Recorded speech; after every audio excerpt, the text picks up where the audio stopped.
morning, students. Today we will learn about some new words that start with letter H. ছাত্ৰ-ছাত্ৰী সকল আজি আমি H বৰ্ণৰ শব্দ শিকিম। Are you ready? হেলিকপ্টাৰ মানে হেলিকপ্টাৰ। হামাৰ মানে হাতুৰি। হেড মানে টুপি। হেন মানে মাইকী কুকুৰা। হেয়াৰ মানে চুলি।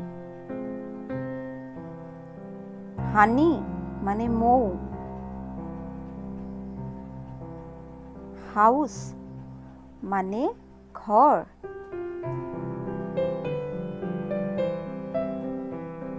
নমস্কাৰ।